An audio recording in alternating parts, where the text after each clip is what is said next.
प्रिय बच्चों, हम लोग सच्ची वीरता नामक लेख या निबंध, जिसको लिखने वाले सरदार पूर्ण सिंह जी हैं, को पढ़ रहे हैं। सच्ची वीरता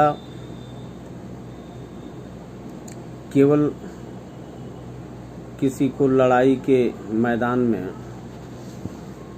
मार देना, काट देना नहीं है। सच्ची वीरता जो कोई व्यक्ति ईमानदारी के मार्ग पर चलता है, सत्य के रास्ते पर चलता है, हृदय में दृढ़ता है, दया है, प्रेम है, साहस है, आत्मा में मजबूती है, ये सारे गुण सच्ची वीरता के गुण हैं।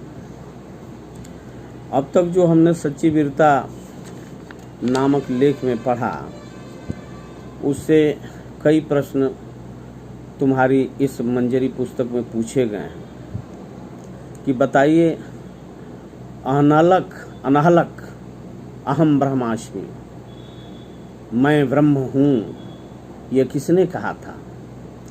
तो यदि तुम सबने निबंध को ध्यान से बार बार पढ़ा होगा तो पता होगा कि मंसूर नाम का एक बहुत बड़े फकीर हुए थे और उन्होंने ही बादशाह से कहा था और वहाँ की जनता से कहा था कि अनाहलक, ये अरबी फारसी का शब्द है और इसका अर्थ होता है मैं ही परमात्मा हूँ, मैं ही खुदा हूँ, मैं ही ब्रह्म हूँ। यह गुलाम कैदी दिल से बोला, हाँ मैं फांसी पर चढ़ जाऊंगा। राजा ने कहा कि मैं तुमको अभी जान से मार डालूंगा। किसने कहा? एक बादशाह ने कहा कि मैं तुमको अभी से जान से मार दूंगा। गुलाम कैदी से कहा, तुम क्या कर सकते हो, हमारा क्या बिगाड़ लोगे? तो गुलाम कैदी बोला कि हाँ मैं फांसी पर तो चढ़ जाऊंगा, पर तुम्हारा तिरस्कार, तुम्हारी बेइज्जती, तिरस्कार माने बेइज्जती, अपमान, तब भी कर सकता हूँ। ये किसके मुंह से निकला था? अटक के पार जाओ। अटक राजस्थान में एक पहाड़ है, नहीं पहाड़ नहीं, नदी है, और बाढ़ आई हुई थी। नदी बहुत ऊंचे से बह रही थी, तरंगे ऊंची ऊंची उठ रही थी। फौज ने मना कर दिया कि कैसे हम लोग पार जाएं, नहीं जा पाएंगे। महाराजा रणजीत सिंह ने फौज से कहा कि अटक के पार जाओ। नहीं लोग गए। चढ़ी हुई थी नदी, भयंकर लहरें उठ रही थी। जब फौज ने देखा, फौज ने मना कर दिया, तो महाराजा रणजीत सिंह ने को जोश आया और अपना घोड़ा उन्होंने दरिया में डाल दिया, नदी में डाल दिया। कहा जाता है कि अटक सूख गई और सब पार निकले। अब ये तो चमत्कार होगा, अटक सूख गई, ऐसी कोई बात नहीं है। उस उफनती नदी में ही आदमी साहसी है, आत्मबल ऊंचा है, और घोड़े में भी आत्मबल है। दोनों जोश के साथ उस उफनती हुई दरिया में कूद पड़े और नदी के पार चले गए। अब सेना की भी मजबूरी थी, फौज वाले भी पीछे पीछे, वो भी हिम्मत करके धीरे धीरे अटक नदी को पार कर गए। इसी को कहा जाता है कि दरिया सूख गई और फौज जो है पार उतर गई। आलपस है ही नहीं, ये किसके मुंह से निकला? फ्रांस का बादशाह आलपस, और ये नेपोलियन बोनापार्ट जिसका नाम, बहुत गरीब का, छोटे कद का, नाटे कद का बच्चा, गरीब के घर का, वो फ्रांस की फौज में भर्ती हुआ और अपने साहस और दृढ़ता और आत्मबल के बल पर वो एक दिन जिंदगी में उसकी ऐसा आया कि वो फ्रांस का सेनापति बन गया, हेड कमांडर बन गया। और एक दिन ऐसा आया कि वहाँ का राजा बेकार निकला, तो उसको अपदस्थ करके नेपोलियन बोनापार्ट स्वयं फ्रांस की गद्दी पर बैठ गया। उसी का कहावत कहा जाता है कि नेपोलियन के शब्दकोश में असंभव शब्द था ही नहीं। Nothing is impossible in the world, संसार में कुछ भी असंभव नहीं। आदमी चाहे तो क्या नहीं कर सकता। तो ये नेपोलियन को ही जोश आया, उसकी फौज जा रही थी आल्प्स पहाड़ के उस पार लड़ने। फौज ने मना कर दिया कि ऊंची ऊंची पहाड़ियाँ हम चढ़ नहीं पाएंगे। तो नेपोलियन के मुंह से निकला कि आल्प्स है ही नहीं, और देखते देखते आगे आगे वो चल पड़ा, घोड़ा दौड़ाते हुए पहाड़ पर चढ़ता चला गया। पीछे पीछे सारी फौज जो है चढ़ती चली गई। तो ये वीर पुरुषों के लक्षण बताए गए।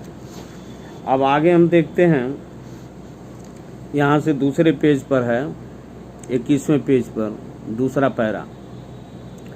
वीर पुरुष का दिल सबका दिल हो जाता है, उसका मन सबका मन हो जाता है, उसके विचार सबके विचार हो जाते हैं, उसके संकल्प सबके संकल्प हो जाते हैं, उसका बल सबका बल हो जाता है, वह सबका और सब उसके हो जाते हैं। वीर पुरुष का मतलब कि उसमें दया है, प्रेम है, जोश है, साहस है, अच्छे काम करने के लिए, वीरता का काम करने के लिए, असंभव काम को भी संभव कर देने के लिए उसके दिल में उमंग होता है। उसके इस सुंदर गुण को देख करके सभी लोग उसको चाहने लगते हैं। इसीलिए कहा है कि उसका मन सबका मन हो जाता है। अच्छे वीर पुरुष के सद्गुणों को सुन करके दूसरे कमजोर मन वाले भी अपने मन के दुर्गुणों को हटा करके उसकी जगह पर वीर पुरुष के गुणों को अपने भीतर भरते हैं। नहीं भी भर पाते तो वीर पुरुष की स्मृति हमेशा बनाए रखते हैं। जैसे राम एक वीर पुरुष थे, इसीलिए राम जन जन के प्रिय हैं। वो सबके मन में रहते हैं, सबकी आत्मा में रहते हैं।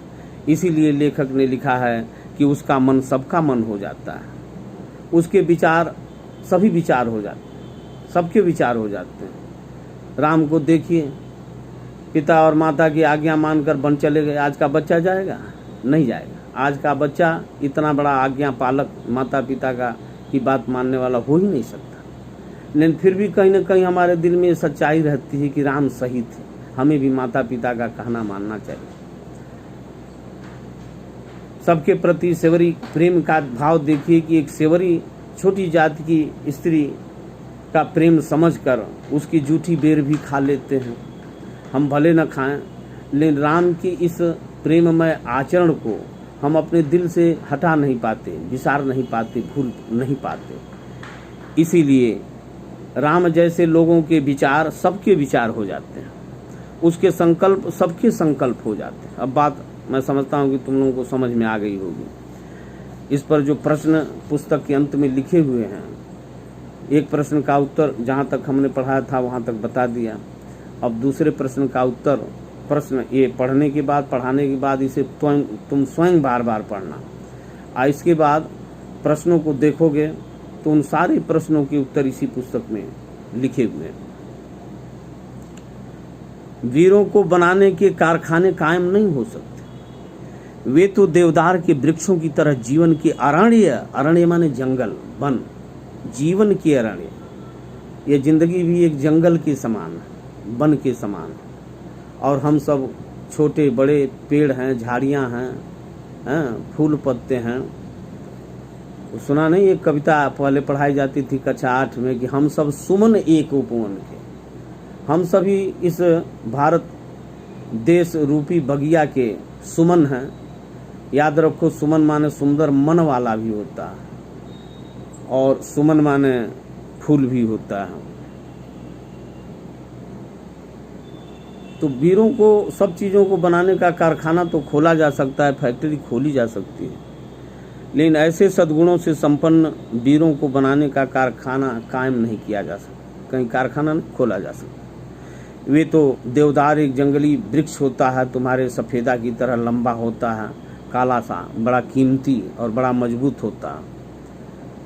तो ऐसे वीर पुरुष तो जीवन के जंगल में अपने आप खुद ब खुद पैदा होते रहते हैं, और बिना किसी के पानी दिए, बिना किसी के दूध पिलाए, बिना किसी के हाथ लगाए तैयार होते हैं, और दुनिया के मैदान में अचानक ही सामने आकर के भी खड़े हो जाते हैं। ठीक है बेटा, इन पंक्तियों को बार बार पढ़ना, और पूरा निबंध पढ़ करके इन सारे प्रश्नों को होमवर्क में जो किताब के पाठ के अंत में लिखा है, इन सारे प्रश्नों का उत्तर इसी सच्ची वीरता नामक निबंध में, जिसमें से 3 प्रश्नों का उत्तर मैंने खुद ही इसी में अंडरलाइन कर दिया है। इसे लिखना और बार बार इस निबंध को पढ़ने से तुम्हारा भला होगा।